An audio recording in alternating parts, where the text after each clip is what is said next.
Hi, besties. This is Paul. This episode of the podcast is a very special episode. Drew and I end up talking quite a bit about our experiences with depression and mental illness. Now, we are not doctors or therapists, so take all of our advice with a grain of salt. What works for us might not work for you. We urge you to get professional help if you need it.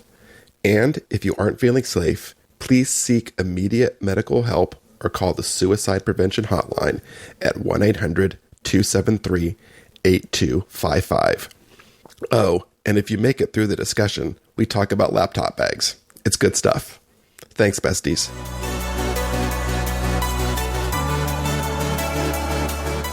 Hello. Why, hello, Paul. How are you? I have a cold. Oh. What do you normally do when you get sick? Suffer. Okay, that's a good answer. I mean, I'm not unknown to do the same. My go-to remedy for a cold is Advil, cold, and sinus. I love those little things. Yeah, those are a pretty big staple in our house, too. I like good old-fashioned, like, pseudoephedrine if I can get it. Yeah. Because a lot of times if I have a cold or a sinus infection, I love sleeping it off. Like, I'll get a nice hot shower, I'll pop like one or two of those bad boys, and I'll just lay down and let it wash over me. Maybe chase it with a little bit of NyQuil if I'm feeling a little adventurous. And there you go. And just time travel. Yeah, I think we have NyQuil. I think I'm going to do that after this podcast. Drink some NyQuil, go to bed. Yeah, I mean, listen, I am not a pharmacist, but I'm pretty sure kids, if there's any kids listening, you should definitely listen to me. I think you can take Advil, cold, and sinus with the NyQuil. I mean, I'm sure it's not great for you, but the thing you got to be careful of with like Advil or NyQuil is the acetaminophen content. Like, you wouldn't want to take that along with any other kind of acetaminophen because your liver will basically jump out of your body. So nobody wants that. No, you need one of those. Oh boy, it's been another week. It has. It's been a long one. How are you doing? Oh, really? Yeah. I'm doing okay. Good. Keeping pretty busy. Tomorrow's the big day where I take my MacBook in to get repaired.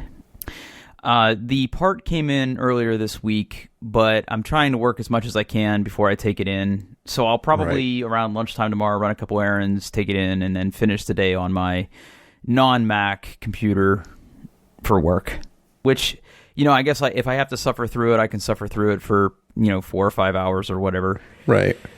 And then hopefully, if they hold to the 24-hour thing, I should be able to pick it up Saturday night. But in all conceivable likelihood, I'll probably pick it up on Monday. So as soon as they open, I would hope, because they quoted me about a 24-hour turnaround. Now, I probably should have taken it in today to pick up tomorrow, but I have actual legit work to do, and I just don't want to drive all the way over to where I have to drive to. Yeah. Well, I hope it all comes out okay.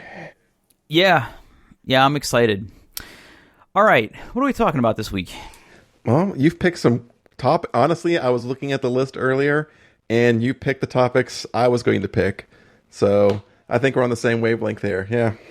Yeah, I'm going to really have to put some thought into some new topics because a little inside baseball for the podcast here. So we have a shared document that we basically update with topics that we either find interesting or want to talk about or have things that are happening. And before each show, I usually go in and pick a few. Of course, it's it's a highly collaborative thing. Like, if there was something that didn't make the list that Paul wanted to talk about, obviously he would throw it on there. We're going to have to make sure we kind of refresh a little bit because I haven't been adding too many new topics every week. So the ones that are there, I think we can kind of limp by for a couple more weeks, but I'm hoping we can get some new content on there. Yeah, the same. I need to spend some time thinking about it and putting some topics on there. All right, ready for the first one? Yeah, let's do this thing. All right. This is a suggestion that comes from Bestie Blake. He wrote via Twitter, listening about your things that spark joy, it got me thinking. What advice would you give your former self, as recent or as far back as you'd like? This one's deep. Ooh, I can't wait for this. Yeah, oh boy. I saw this on the topic list a couple days ago when it got added, and I told myself that I was just going to kind of passively think about it and have an answer, but even now I kind of struggle a little bit because there are definite things in my life that if I could go back and say, do this differently, I probably would have. But at the same time, right, you have to like kind of butterfly effect this a little bit. Like if I could go back and give myself advice not to do something or do something, right, would you be a different person? Yeah, right. Where would I be now versus then? So it's a tricky discussion to say, what advice would you give your former self? And boy, I guess there's a couple of different ways I can think about this question. I think the way I'm going to think about it is, if I had the ability to go back and give advice to my former self, I wouldn't basically phrase it as, hey, on Monday, July 16th, 2008, here's what's going to happen, and you need to handle it differently. I think it would just be kind of general overall advice about life just tips. How to do things. Life tips. Oh, boy. Well, okay. So I'm going to approach this. I'm going to kind of work the edges and see where this goes here. All right. So I have a couple rules for life that I try to adhere by at all times. So the very first, like my rule number one, I feel like everybody has a rule number one, like your default mode. And my default mode is I want to approach any situation, good, bad, stressful, fun, exciting, boring, as just I've been there before. Like that is kind of what I want to portray, is like it doesn't matter how good something is or how bad something is. Like I just want to approach it not zen-like it doesn't affect me, because it does affect me. I like to think of it as, okay, I could be super ecstatic about this and be screaming and upset or excited or happy and walk around showing it and bragging about it or hiding it or whatever. It's just, you just have to act like it's no big deal, right? Like, basically almost like professionalism. You just kind of take it and you roll. Now, the times in my life where I haven't been able to do that have led to some of my lower points in my life, because it's easy to win an award or get a promotion or have something really good happen to you and be like, you know what? That's awesome.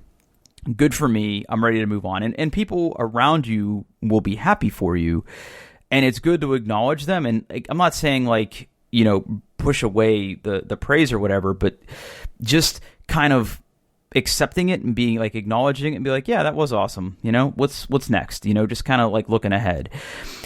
But the flip side of that is like when the bad things happen or the stressful things happen or when things don't work out the way you want them to work out, it's way, way harder to act like that doesn't affect you. And I'd say that I'm going to just invoke the 80-20 rule and say that basically 80% of the time I can do that. But there have been times, and some fairly recent, where I haven't been able to do that. And sometimes that emotion does kind of bubble up a little bit. And, in stressful situations, it's not a good look. I mean, things can, like, life is hard, right? Like it can be, yeah. It can be, right? And sometimes like it's okay to crack a little bit, but you have to realize when that is and be able to kind of rope. I'm speaking solely for me, right? Because I think there's an argument that some people would make to say, it's okay to be emotional about things, and I sort of agree. But I like to just kind of like take it and move forward. So I guess if I could go back and give myself a little advice on some things, I would basically say, hey, when things that you thought were going to work out a certain way, they're not going to work out. And that's okay. Just kind of take it and do the best you can with it. Like, I think, just basically stick to your rule number one would be advice I would give to myself. And I have others, but I think that one is probably the most applicable to me and my current situation and things that have happened to me over the last couple of years, I think that would be the one that I would go back and just remind myself that is something that I try to adhere to and stick to, and just stay the course. So, all right, let me pause for a second. So let me hear how you're going to answer this one. So I have a couple of things I'd go back and tell myself.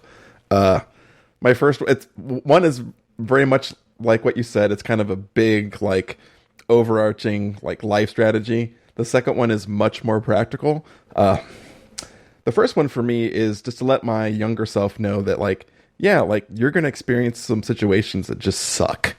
That life is bad things happen, you know, you're depressed, you're sad, you're angry, you've had a loss in your life. Just to, like, tell myself that, yeah, things do get better. Like, the pain goes away. Like, things will improve. Like, your situation is temporary. Just keep pushing forward and things will get better. The second thing for me, those that know me, like, I don't hide it. I have an emotional disorder. I have bipolar disorder. And it's been, I've had some rocky episodes in my life. I'd go back to young Paul and smack him and say, take your frickin' meds. I've had a history in my life where I would, go get help, take my medicine. I'd feel better. So my brain went, oh, obviously I feel better. I don't need my meds anymore. And that's not how that works.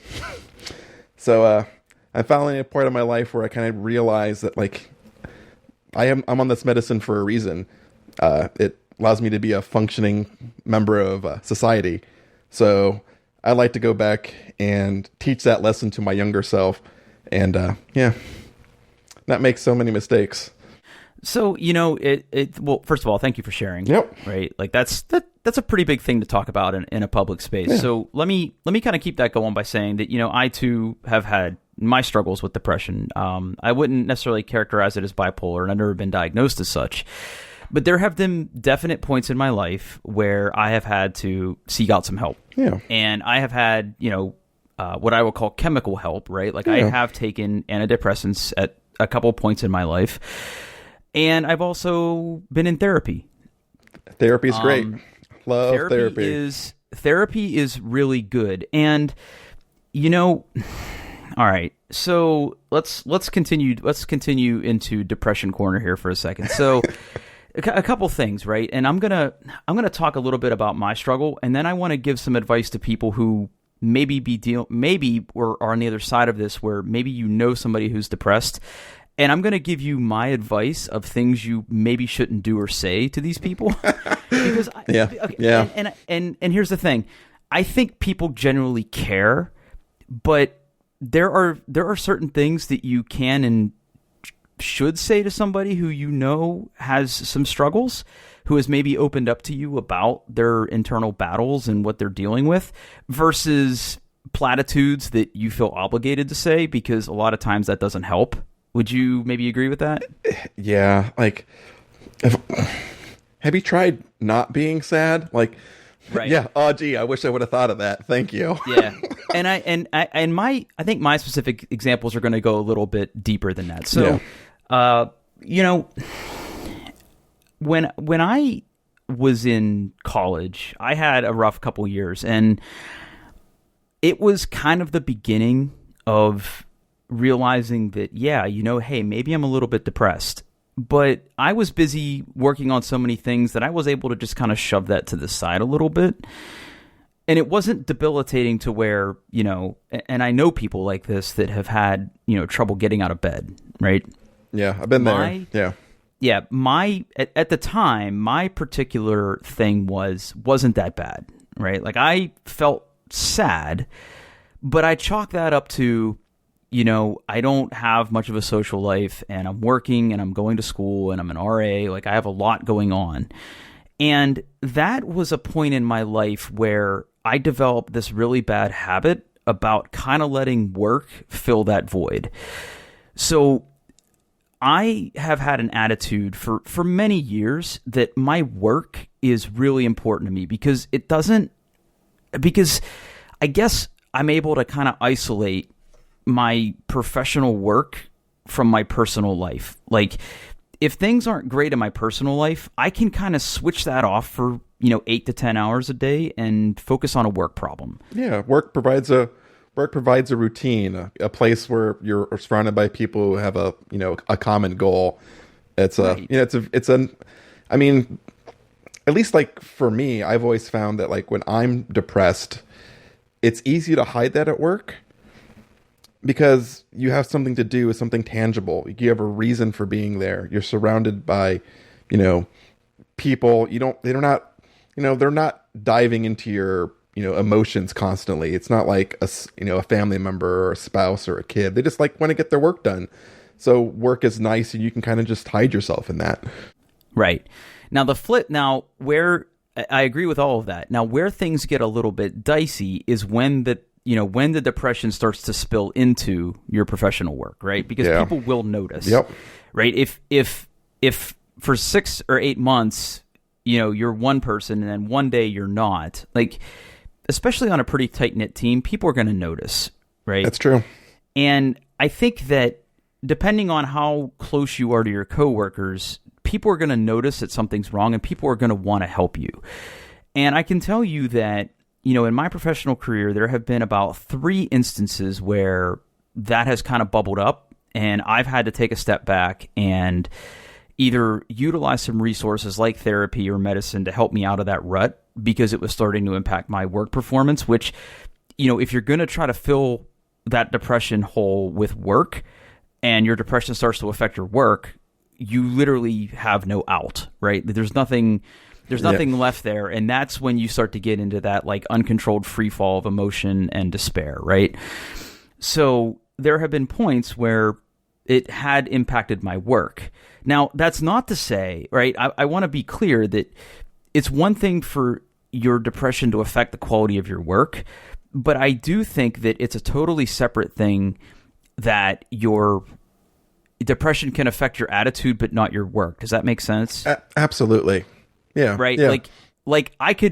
You could see that I'm struggling and you could see that maybe I'm not super talkative or super peppy or my usual self, but hey, I'm getting my work done. I'm okay, right? Like I can still do that part of it, right? Absolutely.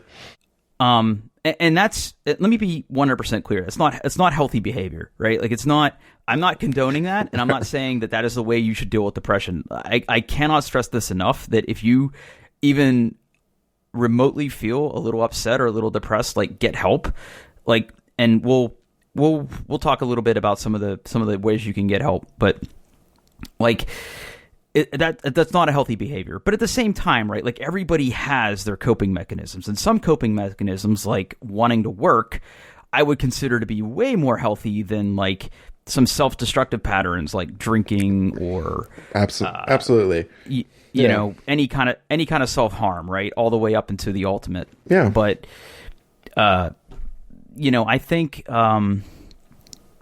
I think that, on the scale of things, it's not great, but it could be better. So anyway, my point is like where things tend to come off the rails for me a little bit is when that work piece starts to get impacted. I become irritable. I become a little more focused, a little more sharp, I guess, would be a kind way to say it. Like, if all you have is your work, and I'm echoing things that have been told to me by my therapist, is like, look, if you feel the depression hole with work's got to be good for you, or else it's going to go bad for you. Like, for instance, like if all you're going to do is work and the work you're working on either isn't fulfilling or you feel that other people aren't working as hard as you are and you're probably working really super hard to dig yourself out of this depression hole. If you even remotely feel that someone isn't working as hard or, you feel like you're not getting the support you need, that is going to fuel that like fire, right? Like that is going to exacerbate. Yeah. I don't know how to say that word. Yeah, you nailed it. Make it worse. You make it worse. Yeah, make it worse. Yeah, that's going to make it worse. And I know in the past that has kind of cropped up and bit me a few times. Now, the kind of the first time that it really started to impact me at work is I didn't necessarily become that sharp object, Drew, that you know and love. I became a very, very kind of closeted, very shut down, very not myself, Drew. And, you know, I had an existing support network in place that was able to lift me back up. But it was a tough couple, I want to say about a month, that I kind of spent a lot of time in the gutter. And, you know, my therapist and I have a very unique relationship in that we don't talk super often. And I haven't been to see this person in a while. But it's one of those things where I can send an email or I can send a text or I can get a call and, you know, we can just have a little pep talk. That's nice. Yeah. Yeah. Because, you know, the particular person that I was working with has a very, very busy schedule. And they do a lot of counseling and they do a lot of therapy. So, it can be hard to get an appointment. And for me, when disaster strikes, like I need to talk to someone like right now, right? Yeah. Yeah. So, and you know, the most recent bout I had earlier this year, well, even before that, I guess, was a particularly vexing one because I was in a state where I needed my work to kind of matter. And I was in the frame of mind that I didn't feel that it did. And I tried a couple different things to elevate myself out of that. And when that didn't happen, it made things worse. And I definitely wasn't myself. I was definitely more irritable. I was definitely not happy. Now, when I talked to my therapist about it, you know, they made a couple really, really good points to me. You know, they definitely called out the behavior to say, you know, look, this isn't healthy. But they also said, you know, look, you know, maybe it's okay to say the problem isn't you sometimes. And that is also something that I need to be better at, is that when things do go wrong, I tend to put it all on me, which only feeds my depression more. Right? Yeah, that's not healthy. Now, that's not this. Yeah, now that's not to say that I'm going to go around and blame everybody else for my problems, because I think you and I both know a lot of people like that. And that's not what I'm saying. Yeah. What I'm saying is that, you know, sometimes you can find yourself in an unhealthy or unfulfilling situation and you blame yourself for it, right? Like, I ended up here. This is my fault. I need to fix this. And you know what? Maybe it's okay to say this isn't my fault, right? Like, this situation I'm in could be better, and instead of, you know, waiting for someone else to fix it, like, maybe I need to take steps to fix that. And, you know, sometimes that means like walking away from things or shutting certain people out, or, you know, doing things that are also painful and will hurt in the moment, but will kind of yield some longer term benefit for your mental state, right? Yeah. So, you know, it's okay to basically take stock of your situation. And I think it's fair to ask the question, is this totally my fault? Because if someone else's behavior, you know, toxic or difficult or anything, can drive you to that state, rather than wallow in that state and try to find an exit that may not be optimal, it's okay to short circuit that too, to say, listen, maybe this situation, maybe this person, maybe this relationship, maybe this job, maybe this hobby, maybe this isn't good, right? Like, yeah. It's okay to take stock of your situation in that too. And that is something else that I think that has helped me on a personal level, is to definitely take an objectionable eye, or an objective eye, to things in my kind of immediate sphere of influence and things that I can control and I can't, right? And that is also, like, you want to go into a super deep rabbit hole. That's why, you know, that's kind of the same driver that pushes me for my fear of flying, right? It's that fear of not being in control. And I think that, you know, for me in my depression, and again, I'm not trying to generalize everybody's depression, but for me in my depression, it's, you know, when things aren't going well, it must mean that I screwed up. And I need to dedicate the time and the effort and the energy to fix it. But sometimes I'm not the one that can or should fix it. And that's something that I have had to work really hard on to get better. So I'm rambling a little bit, but I'm hoping that kind of gives some insight into kind of how, things have affected me and some of the things that I've had to work on myself. And definitely if I could go back in time, even as few as like maybe 3 years ago, that type of personal growth is definitely something that I would tell my former self. Yeah. Like for me and my experience with therapy is the two big lessons I've always learned. The two biggest lessons I've taken away from my time in therapy is, one, like it's okay to feel how you feel, right? You don't have to be in war with your emotions, right? Like your emotions are there to kind of just to help you process things and be in the moment. And you don't always have to fight those. And the other one is like, for me, like a lot of my depression came from different forms of anxiety, worry, stress.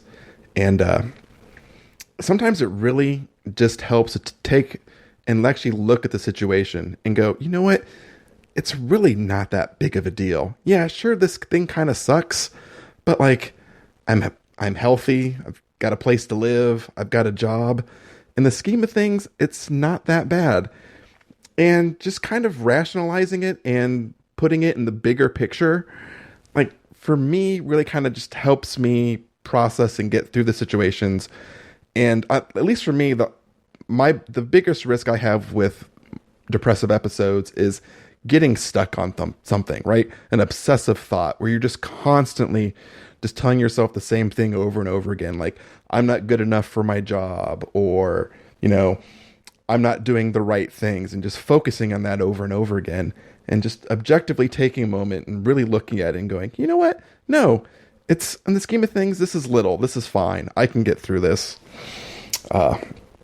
And like for me personally, like if it wasn't for the medicine that I'm on, and I wouldn't be alive right now. So it was really understanding that like at the root of my disorder is a chemical imbalance in my brain, and no amount of thinking hard or wishing or just getting through it is going to stop that. So I need to take medicine to help with that imbalance. And there's nothing wrong with it. There's a lot of stigma. There's a lot of people who think that they take medicine, they're somehow weaker because, it's my brain. I should be able to just, change and get through it. And sometimes you can't. So like, don't be ashamed. Like, go get help, take an antidepressant, go see a therapist. Like, there's no shame in it. It's part of being healthy. If you broke your arm, you wouldn't go, oh, I can just put it back and it'll be fine. I'll just hold it really hard. Like, it doesn't work like that. And the same goes for your brain and your emotions. Sometimes you're sick and you need help. So in my most recent bout, so let's talk about, you hit on an important topic here, right? Let's talk about, dealing with people that have struggles, right? Mm-hmm. I would think that there's probably, good advice and bad advice here. Good advice is just saying, hey, I'm here if you need me. Tell me how I can help you. And a lot of times you're going to, if it's me at least, you're going to get an answer of, you can't help me, right? It's kind of my battle. But if I need you, I would absolutely ask. Right. Right. And that, even after everything I've already said, where like I'm not the kind of person who, asks for help with things or has a hard time taking stock of the situation, to know when I need to ask for help. Like, at the same time, like, don't just foist advice on anybody. Like, that is the absolute worst thing you can do, right? Like, here's a hypothetical for you, hypothetical in quotes. Let's say you're a manager and you know that someone having a particular struggle. There are a lot of ways to maybe address somebody like that. Handing them a book about how they can fix their brain, probably not up there, right? No. I kind of took all that in. and was nice about it, but it took a lot of energy not to throw the book at this person and be like, you're not my therapist. Right? I don't care how much I read this book, like it's going to be a hard habit to change, right? Like I just can't switch this off. So, I think that, sending people links or sending people like, hey, have you tried this or have you tried that? Like whether or not I've tried it is immaterial to the argument. Yeah. It's knowing and acknowledging that, yes, I'm depressed, right? And I have a support network. Now, there are a lot of people out there, I'm sure, right? And I'm not going to like throw statistics at anybody or anything, but there are probably people out there that suffer on a daily basis. And maybe they're really good at hiding it or not sharing it or embarrassed by it. Take it from me, it's okay. It's okay, and it's going to be okay. And the sooner you acknowledge it and ask for some help on your terms, it will get better. And the other thing you need to understand is that it doesn't get better right away. Nope, it takes time. Yeah. It does. It takes a lot of work, and it takes a lot of... Both therapy and medicine take time to work. They just do. And the other thing, not to scare anybody off of this, is sometimes it gets harder before it gets better. Because, when you start therapy, how should I say this?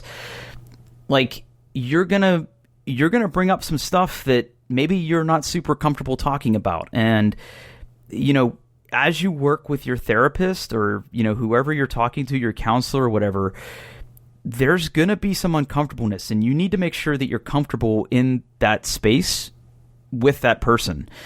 And that level of trust doesn't come right away either. So just know that, when you're dealing with stuff like this, that it is an iterative journey, right? Like it's your own personal, like, firmware or software development where, like, this takes a little bit of time and a little bit of work on yourself. But, putting that work in is 100% worth it to fix yourself.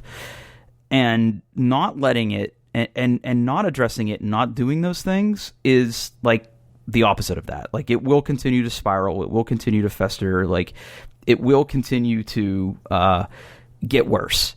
Even like, even when you have these moments where like, you know what, I feel better and I think I'm going to be okay now. Like maybe, but maybe not. Yep. And I think that it's totally healthy and totally normal to want to address those things. So, I'm not here on a podcast that has like 18 listeners to tell you like, here's what you should do if you had depression, right? Like I'm not a therapist. I know what works for me. I know what I've done in the past to address it. And I know that it's a journey that I'm going to be on for the rest of my life. Exactly. All I can say is if you have access to any kind of like mental health services through your work, or if you know somebody who has maybe dealt with issues, you can ask them for maybe a referral to someone to talk to.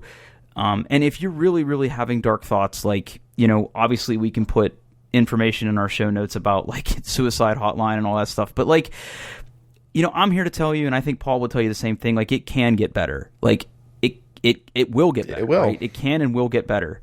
One way or another, it will. And whether that is through kind of self-discovery and medication, or maybe both, or changing up your lifestyle and your habits or your job, like it can get better. So if you're listening to this and you feel like, wow, I've never really thought like that before, number one, you don't have to share that with us, right? Like you don't feel like you have to email us and be like, yeah, man, thanks for the depression talk. Like, no. Like just take the advice and use it as you will. Again, we're not medical professionals, but as it sounds like we both have our independent struggles, and just be okay with it, and you can get better. Like, don't be ashamed. Don't be afraid to get the help that you need. And like Drew said, like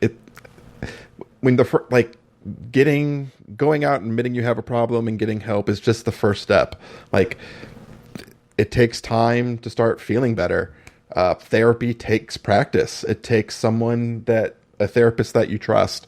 When I first went through therapy, I burnt through a few before I found one that I really liked. So just know that it's going to take a little bit of work, but like anything else, it gets easier and it gets better. Yeah. And like you said, right? Don't be afraid of trying some medicine too, right? Because at the end of the day, like that might be the extra push you need. I mean, you kind of hit it with that 1-2 therapy medication thing, and it's not like you need to be on Well, I'm going to say this as everybody's different, right? But for me, it was kind of a mood leveler that I was on for a little while that helped kind of get me back on an even keel, and then that coupled with the therapy helped kind of change some of my perspectives and some of my things, and that's what got me back on track. And then, like, you kind of step off it a little. Yeah, for a lot of times for depression, the medicine will keep you stable enough to get help via therapy, which is the long-term, like, real solution to the problem. But again, 100% agree. Don't stop your medicine without consulting with your doctor, because side effects and but yeah, and look, I won't make any illusions, right? Like, some medicines are better, are going to work better for you than others. Yep. And again, it may be iterative, where like your dose needs adjusting, or they need to try something different. And yeah, there can be some rather unpleasant side effects. So have that conversation with your therapist or your psychologist or your doctor. Understand what's going on. Be in contact. Keep, even if you just keep a little Google Doc of like, here's how I feel today, Yeah. And don't expect to pop a pill and it be like limitless where like the next day you're like solving problems. Like, it takes a little while. Just this is, dealing with depression isn't like a checklist item. It is something that takes a lot of work and time. Yeah. So just to kind of lighten the mood a little bit, talk about side effects. So the medicine I am currently on, it's an amazing drug. I love it. But when I first started taking it, I was at a much higher dose than what I was at now. And like, I felt great. Like, it really stabilized my mood. I was feeling good, but it just destroyed my memory to the point where like, well, I first really noticed it with my wife, because she would like, hey, we got that thing this Saturday. And I'd be like, what? I have no idea what you're talking about. And then like, it's really started impacting work, where like I would have conversations with people and they were like, hey, Paul, is this thing done? I'm like, what thing? I never remember talking about that at all. So like, just, you have to watch out for that kind of stuff. Like, turns out that, a slightly smaller dose, I don't have memory issues, and it's just as effective, almost as effective. It's effective enough, at least. Yeah, sometimes the side effects aren't pleasant, and I mean, the point of that is you have to let your doctor know, like, hey, like, I'm having these side effects. I mean, sometimes even like certain antidepressants for certain people will actually make things worse. So you just have to be, willing to have that discussion with your doctor and find the right meds. So I guess the bottom line is remember you're not alone, and don't give up. Yeah, and that's the ultimate, right? Is never give up. And this definitely took a little bit of a darker turn on this topic, but like, it's good for me at least. And Paul, you feel free to agree or disagree here, but like, even kind of just finding the right way to talk about your struggles is also cathartic too. So don't be afraid to bottle that stuff up. Like, if you have a good friend like that for me is what kind of pushed me initially into therapy and talking to a doctor was, I had a good friend of mine that talked me through some things, and then having a conversation with my wife and everything, who, was also struggling because I was struggling, and, having a support network of just really good friends that you trust and can talk to about those things. Like, they will give you all the encouragement in the world, and anybody who isn't, listen, they're not your friend. So, yep, that's true. Yep. Yeah. Wow. Whew. That was deep. Yeah. So to kind of close the loop on that, so going back to the original question is like advice giving your former self, right? It's I guess just stay the course, and it all kind of works out. Things will get better. Yep. Well, that was a good one. All right. All right. So let's switch gears here for a second. Let's switch gears. Yep. So recently, you had put into the show notes that you were getting a new laptop bag. Oh, yes, I did. Okay. So let's visit that. So did you receive your bag? I certainly did. I'm very excited. Up until a couple of days ago, I have never owned a nice laptop bag. I'm a backpack person. I like my laptop to be in my back. That's just how I've always rolled. The particular laptop bag I had up until recently, well, I had this abomination of a 17-inch battleship, laptop. It was just huge. It weighed 1,500 pounds. It was ridiculous. So I had to find a laptop bag to put that behemoth in. So I literally typed in 17-inch laptop bag into Amazon, picked the first one that had more than 4 stars, that wasn't ugly, and I said buy. And it was fine, but I haven't had it that long, and there was already starting to rip out, and the zipper was kind of pulling away and catching. And I kind of thought to myself, and honestly, you had put this topic in a long time ago about our preference, what makes a good bag. And I was thinking, well, you know what? I have never owned a nice bag. So I did a little bit of research, and I ended up ordering a bag from the website Tom Bin. That's BIHN. I'll put a link in the show notes. And I ended up with their Synapse 25. And I had no idea what I was missing in a laptop bag. It looks amazing. It's this vibrant kind of burnt dark orange color, which I really enjoy. The zippers are thick. I've never seen zippers this big and this solid feeling. It makes a great. Sorry for your younger listeners. Thick THICK or 2 Q's or whatever way you want to spell it. Yeah, I'm actually looking at it right now.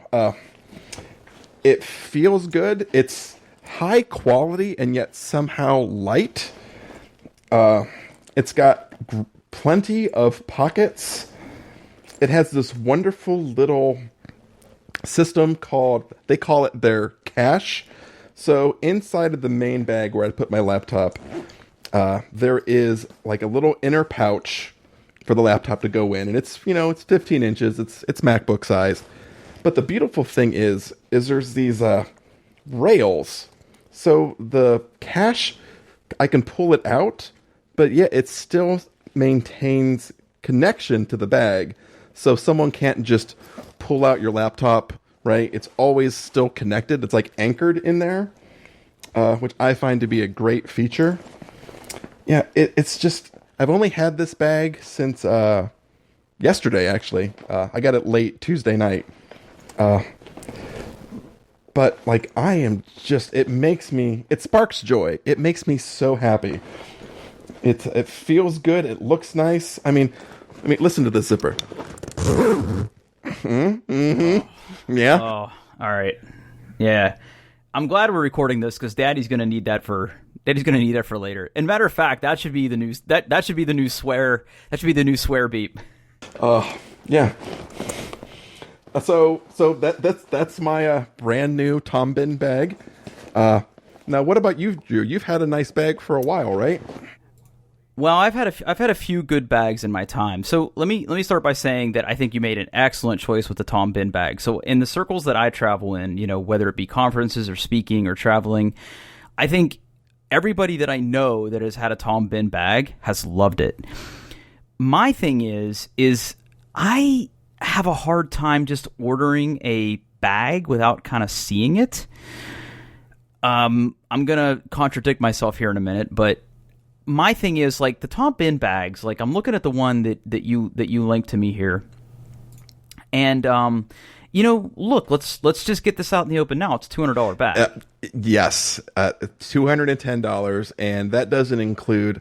I bought some extra little mini bags that go inside of there. Yep. So by the time I was all done, it was It was not cheap. Now here's the thing, right? This isn't a friggin' JanSport. No. Right? Like, this is a professional's laptop bag, right? Yeah.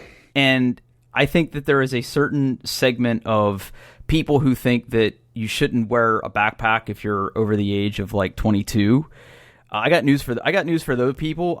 I carried around a shoulder bag for many years, and I think my one foot is shorter than the other because of that, right? Because laptops used to weigh a crap ton, and some of them still do. Like, and you start cramming stuff in there. Like, no, I'm not about that life anymore. Like, I will wear a backpack. Now, having said all that, like, listen, cheapos, having a good bag is important. And, like, you're not going to get a decent laptop backpack for at least $120. Like, just make peace with that fact.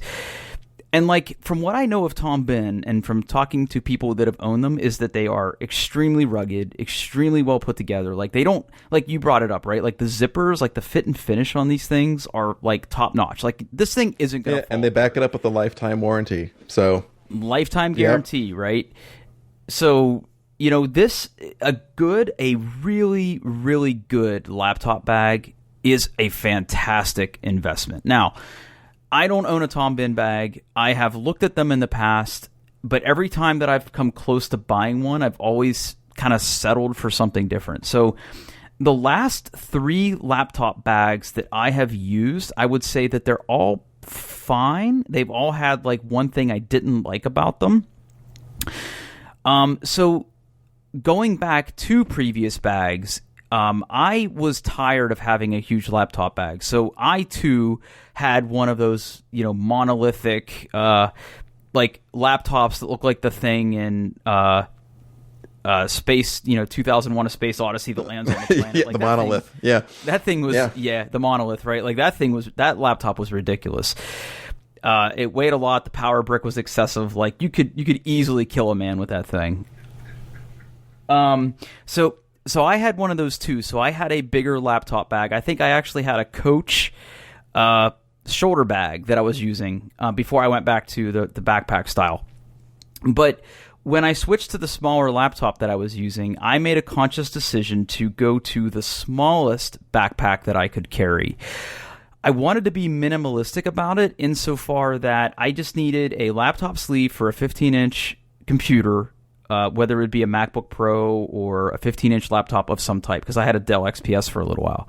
So I wanted a backpack kind of built around a 15-inch laptop. I didn't want a ton of pockets, but I needed a couple because I wanted to store things like headphones or pens or things like that.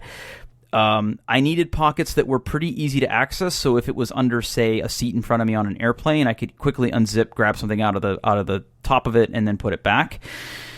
And I just wanted enough space inside of the bag to store like another small bag, like you mentioned, with all of like my cables or my dongles or things like that. So that was the real requirement I had. And what I came up with is I went with a backpack from the company Topo. Okay. So Topo Designs or Topo Designs, I'm not really sure how you say it. They are a company based out of Colorado. And they have their bags in a few different stores now. And I went with what was called, let me find it here.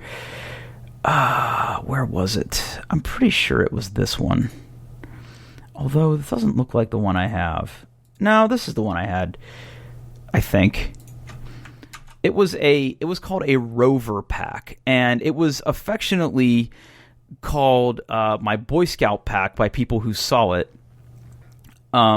It was green and blue.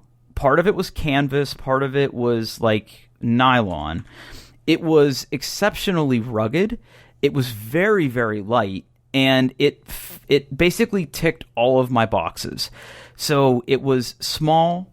It wasn't heavy. It just carried all my necessity stuff, and that was it. If I wanted to put like a water bottle or something on the side, I could. I didn't do that often. But it was great, and it wasn't like a huge backpack. It wasn't bulky. Like when nothing was in it, or my laptop was in it, like it wasn't poofy. It wasn't going to run into anything. It was just a nice, compact little bag, and I still have it, and I use it a couple times a year, and it was like $140. I think I might have got it a little bit cheaper because I think I got mine from Master. Okay. So anyway, I had that bag for a little while, and then I had a bag that was gifted to me by the fine people at Pure Storage, and it was a Timbuktu bag.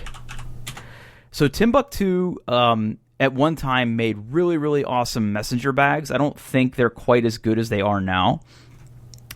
And the bag I had from them, let me see if they even have it on their website still, because I feel like they basically changed their stock up so much. Let me see if I can pull it up real quick.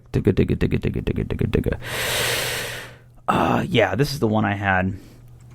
It was the Authority Laptop Bag Deluxe. This was the other one I had, and this is the one I was using up until most recently. And again, this was free, right? And it was basically branded with a Pure Storage logo on it. And this laptop bag was great because it basically had 3 compartments. Because the problem I had with my Rover bag was, outside of the laptop sleeve, the inside of it was basically a ruck. There were no other inside pockets other than the pockets that were basically on the exterior of the bag. So anything else I threw in there just kind of rattled around. So I had a bag full of dongles, or I had like lunch or something else in there, right? Like there wasn't a lot of compartments. This bag was cool because it had this kind of frontal compartment where I could store pens and business cards and hard drives. Then it had the internal pouch where the laptop sleeve was, and then behind that, basically what was amounting to another laptop sleeve. And it's a great bag. It was a lot bigger than my Topo, but it was a really, really good bag, and I still have it. And I will probably go back to it because right now I have a new bag that was given to me when I started my new job that has some corporate branding on it. And I'm using that right now, and it's pretty good. It's kind of like a nice middle point between the Timbuktu and the Topo I have, where it does have a laptop sleeve. It has a few extra pockets, but the one thing it doesn't have is a pen holder. Yeah. So like I basically need to just throw pens in pockets, which I guess is okay. I don't know, and it's a smaller bag. It's not as big as the Authority. It's not as big as the Authority bag. It's probably not as small as the Topo, but it's canvas. It has pretty decent storage, and that's what I'm using right now. So, I really like the look of this Tom Bin. I too enjoy a good orange. So that color looks really good, and I'm on the Tom Bin website right now, and it looks like there's quite a few different configurations here. So it looks like there's a blue interior. Is that what I'm seeing? Oh, yeah. Look at that. Yeah, they have lots of very nice colors, and they sell. If you like that style, they sell the Synapse 19, which is a little bit smaller. Somewhere, if you go through their videos, they actually show you images of people of different sizes having the different bags on, so you can get a feel for. Now, me personally, I probably could have gotten away with the 19. I don't carry a lot in my backpack most of the days, but I thought it would look comically small on me because I'm 6'1", 6'2", 200 pounds. But you're a tall boy, though. I'm a tall boy. You carry it well. But they have other bags. They have, if you're all about the storage and not so much about the appearances, they have the Brain bag, which is like $10 cheaper. But I spent some time looking at different sites and looking for nice bags. And as soon as I saw that orange color in that Synapse style, that kind of classic backpack, the sharp contrast of the black zippers and that sharp orange color, I was sold, and I kept coming back to it, and it's like, but it's $200. But I did it. I've never owned a nice backpack, and honestly, I hope this is the last backpack I ever have to buy. Well, I mean, that's probably a good thing. So so hold on a second here. So it looks like you can add what they refer to as a Freudian Yeah, slip. I did not get the slip. I did add the cache because I thought that was really cool. All right. So so the Freudian slip looks like a little pocket based thing. It looks like okay. So here we go, right? Without the Freudian slip, are there pen holders? There is. So one of the pouches on the side, so there's those side zippers, they kind of go up at like a curve on the front. One of the left one actually has pen holders inside of there. I see it. Okay, I see it now. So you got the cache. I did. So the cache is basically a sleeve for your laptop. Yes. Okay, so is there a laptop sleeve in the back without it? No. Nope. Okay. So really, and by the time I went and got some smaller bags to go inside of there, I got, hold on, let me bring it up here. I got what they call I believe it's called the snake charmer. And that is for cables.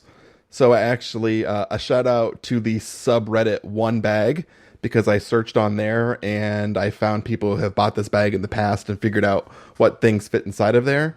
So I got the large snake charmer. And then I also bought one of their cheaper, small little organization bags that I clip on one of the pockets on one of the O-rings, and that has all of my it has two things. It has look at this little boy. Look at this little snake charmer. It has all of my dongles and hair ties in it. Yeah. Wow. Yeah. Okay. All right. You know what, Paul? This is inspiring. I really want one of these now. I'm not in a place where I can maybe do this right now, but we definitely should throw a shout out to the Reddit One Bag community, because I've also browsed there, because I think people my thing is I think people travel way too heavy for work. Yeah. I think that people definitely throw a little too much in their work bags. Purge, people. It's okay. Yeah. So, man, this is, I really, because that's like the one thing in my current bags that still kind of just hangs loose in my bag is my power adapter for my Mac. I don't really have anything to put that in. I have a dongle kit, right, where I've got a little organizer with all my different cords and cables and adapters and everything in it, and that is in its contained storage. But I don't have anything really to put my charger in. So, this would solve that problem. And the snake charmer, that very bottom pouch in the Synapse 2025, it fits perfectly. It was designed to fit in there. Wow. It is spectacular. I've never been this excited about any kind of storage. I don't have nice luggage. I've never bought a nice bag, but this thing every morning when I put my laptop in there and I put it on my back, I smile. It makes me happy. Yeah, no, I think that's great. I think having a good bag is important. You talked about luggage. Maybe that can be a topic for another show. But as somebody who has bought not expensive luggage, but not inexpensive luggage, and then bought a really nice bag, you're gonna basically you're on a slippery slope. Let me just say that. Buying a nice travel bag, for not long trips. I recently bought one. I don't have enough intelligence to talk about it this show. Maybe we can table that. But spending a few $100s on a nice suitcase was kind of a game changer for me too. So we can definitely bring that one back. Yeah. So that's good. That's good, man. Proud of you. Very proud of you. That's awesome. Yeah, I'm digging all of the cool accessories. Look at that. Look at that key. Yeah. Yeah, there is it does come with one of those, the key lanyards that you can hook on. If you go backpacking, they sell a light. It's got a little spot for a light to clip on. Yeah. I see that. Yeah, it's got a pouch for a water bottle that's a little bit more waterproof. And yeah. I won't carry a water bottle most times, but sometimes when I go to a convention or I travel, it's nice to have that option of a bespoke pocket for my water. So, yeah, I'm looking at the I'm currently looking at the travel trays that they have.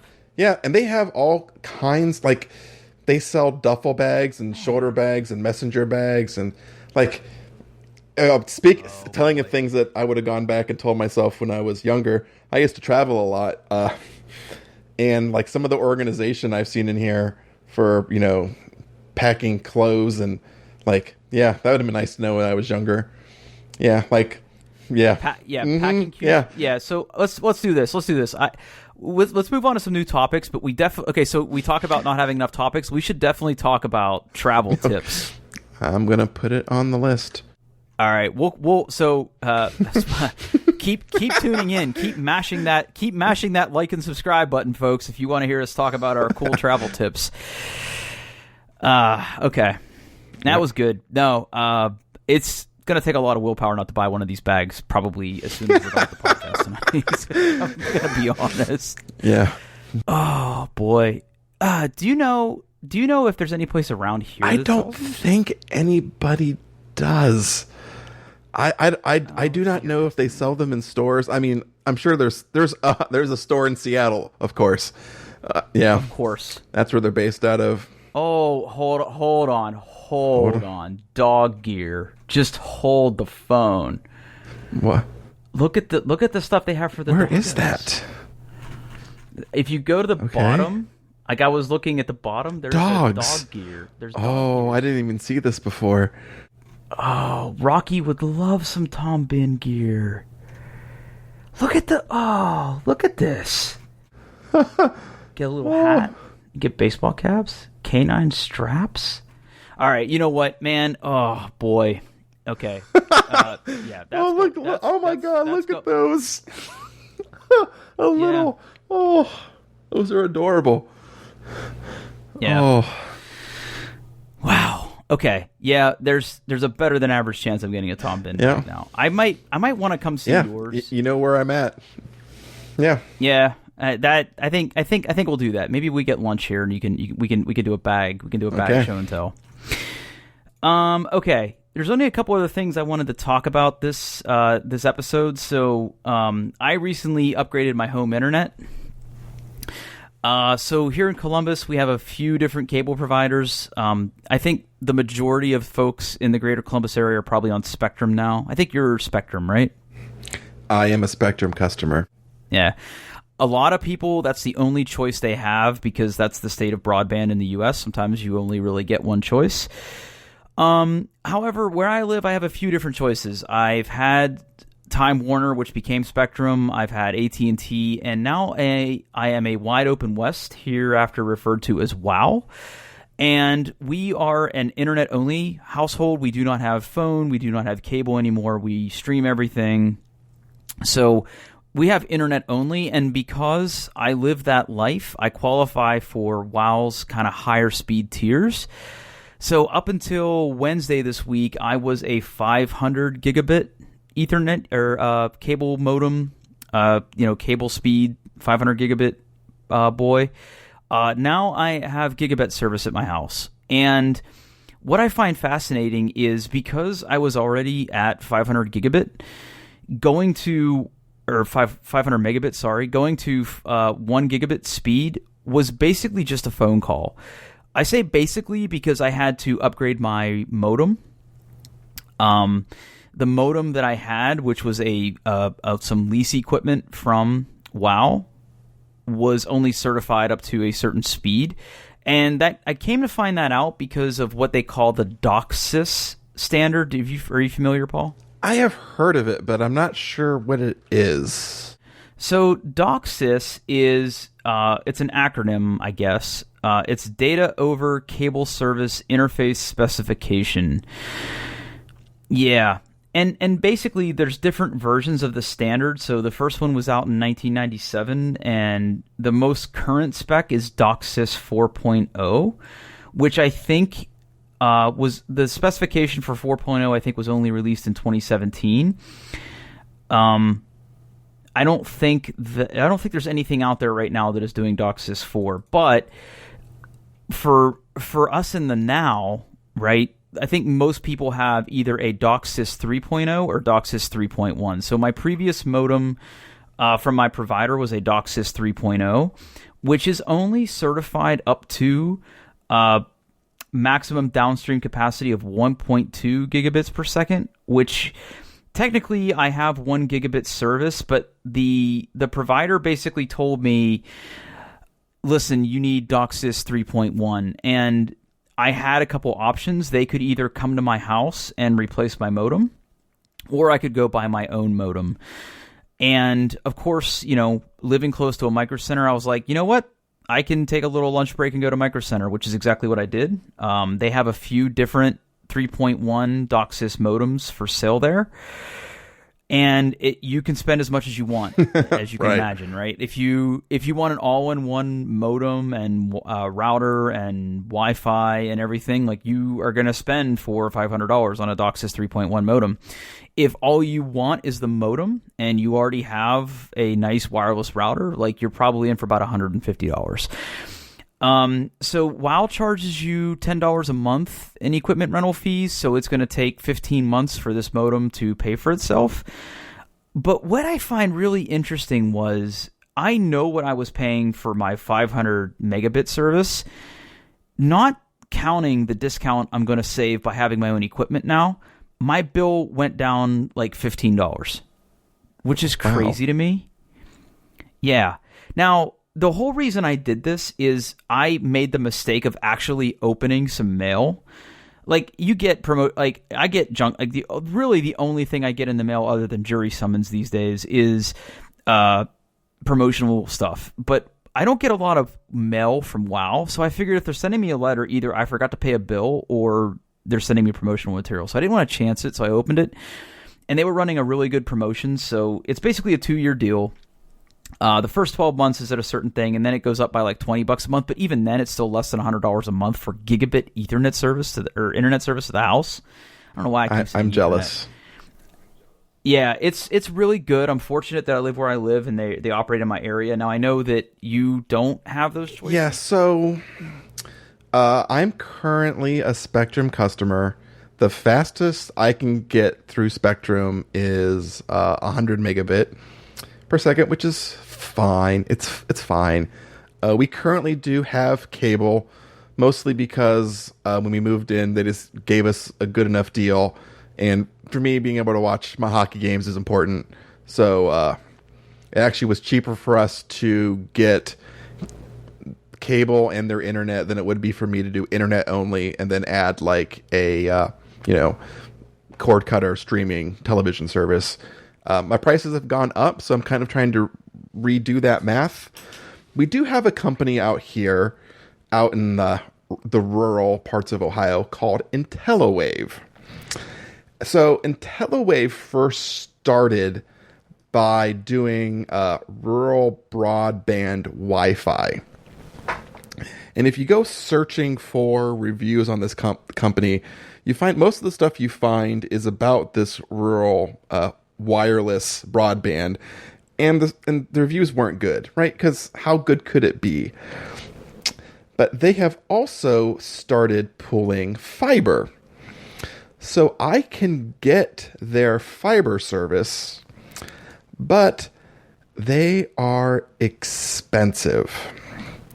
So looking at their plans, 300 megabits is $100 a month, and their gigabit plan is $200 a month. So I'm at a Well, I wonder how much a function of that is of competition, right? So if they're working in a space where there aren't a lot of other providers, they could probably do that. Now, WoW has pretty stiff competition in the greater Columbus metro area, right? Especially on the northwest side of town here. Like when you've got AT&T and Spectrum, and they're definitely kind of the underdog in there because I think most of my neighbors have Spectrum. Yeah, and I'm sure obviously there's no competition, right? I have exactly 2 choices. When I first moved in, I had exactly 1 choice, which was just Spectrum. I understand that, like it costs money to pull fiber. Like I'm also looking into it. I'd have to pay a few $100s up front for an installation fee, for them to actually, run the fiber from, from the easement to the house. So it'd be a big upfront cost. But I'm at the point now where Spectrum keeps like slowly raising my prices, and I haven't called to complain, where I could probably get like the 300 megabits and get something like YouTube TV or PlayStation View, and be just about where I'm at now for my monthly cost, and have 3 times faster internet, and then have the option to go up to a gigabit if I wanted. But those talking to people and hearing what people in Columbus and the more densely populated areas of Columbus, what they pay makes me a little jealous, because my prices are higher.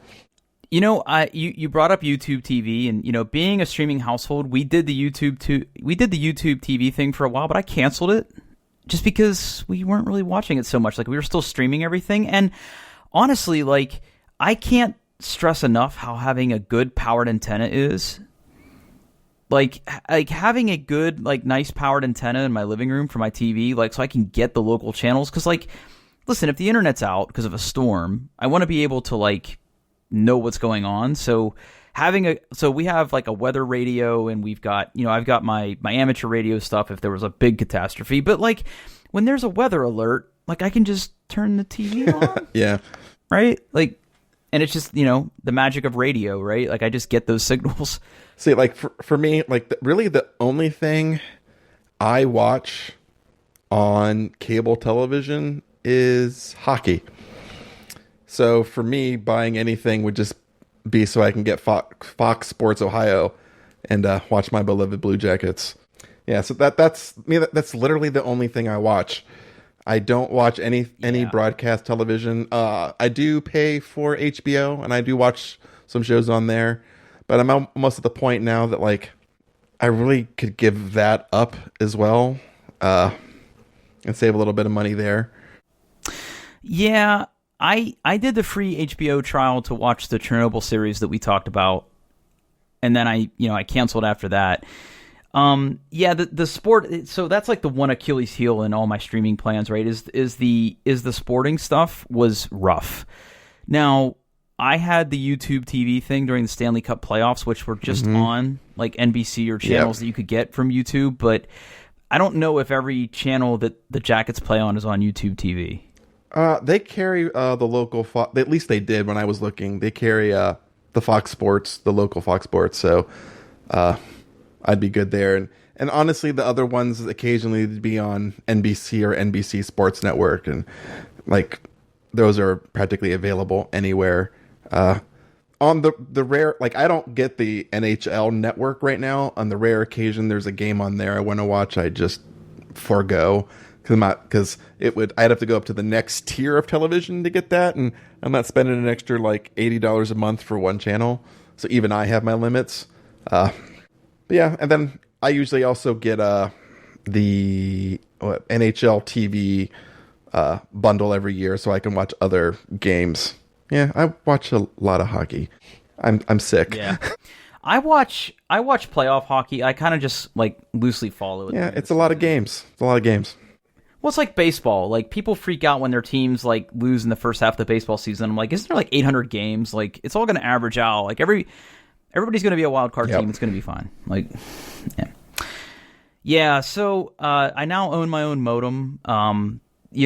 The cool thing here is because I kind of already had the other infrastructure in place, I was just able to do this over the phone. Like, you literally call them up and you're like, hey, I want to upgrade. Here's my modem. Here's my MAC address. Here's the model number. And it just all kind of worked. Like, I had very little downtime.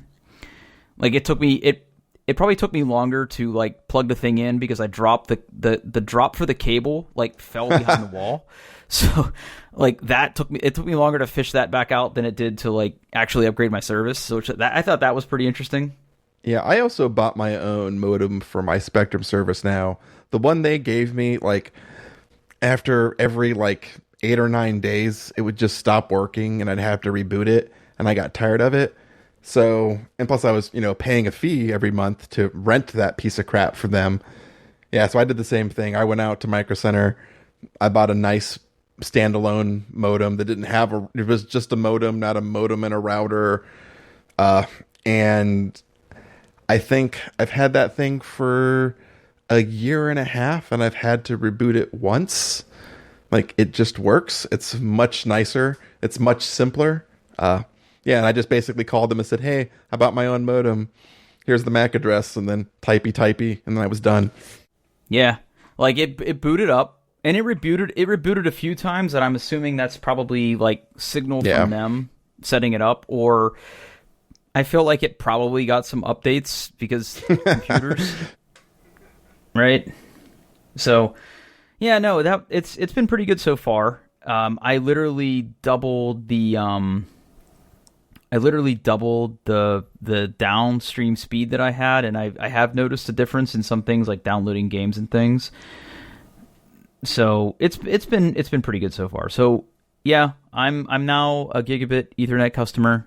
If you have it, I can't recommend it enough. But understanding that not everybody is as fortunate as me. Yeah. So one more thing to mention before we call it a wrap here. So at my quote unquote birthday party last week, one of the presents I got a Kindle. And which one did you end up getting? So I was gifted a Kindle Paperwhite.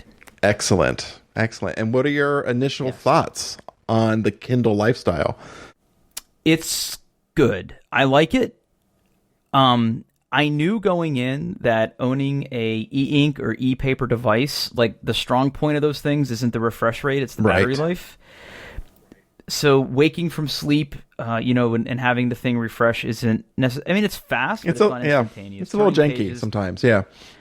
It's a little jank. It was especially jank during setup where you're like trying to type in like a Wi-Fi password and you're like 5 keystrokes ahead, like stuff like that. Like, I mean, but then again, right? Like, it's not a web browser. Like, you're not gonna interface with this thing. Like, once it's set up the first time, like, you literally download some books to it and you tap the screen to turn the pages, like, or load a new book. So in that respect, it's great. Now, I will say that the model that I have came with the Amazon offers. Yeah.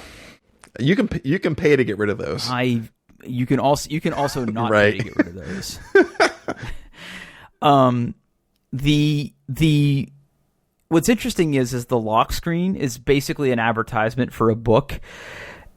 And the only thing it keeps advertising me are like trashy vampire romance novels. Well, they're very popular. I'm gonna have to start keeping track of the novels it's recommending, and like the blurb that it puts under it is like laughable. It's like so laughably bad. And I know that's I'm not trying to yuck anybody's yum. Like, I know that's somebody's kink, and I get it. But man, they're like laughably bad. I wish I had it in front of me because I guarantee you whatever one is showing on there right now is crazy bad. Dorothy hates vampires. She only dates them, but she hates them, and it's too bad because she's one too. Like, it's so bad. It's so bad. Oh. Vampire School Academy. Oh, you could stake your reputation on it. Like, it's so like, yeah. Oh, yeah. Whew, boy, this has been an episode. I say that every time, but man, we're getting pretty good at this. Yeah, this one's one for the record books. It was good, though. I learned a lot tonight. How do you feel? I feel good. Yeah, it's good to talk about that stuff. I thought we had some good conversations. Yeah. So if you're out there and you want to reach us, Paul, where can people find you on the internet? I'm on Twitter at Paul Baylor. That's Bahler. And where can we find you on Twitter, Drew? Yeah, I'm on Twitter at Pittsburgh. That's at PITTFURG.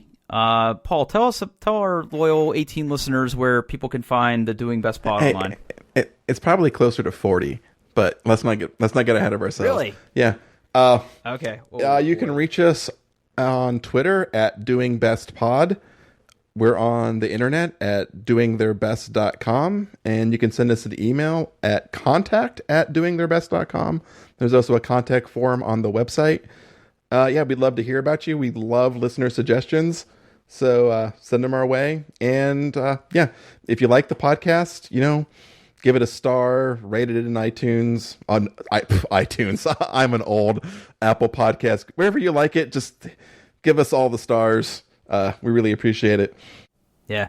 And as always, guys, thanks for listening. We're proud to do this thing. We're having a lot of fun, so maybe keep listening, and we'll talk to you guys next week. Toodles. Peace.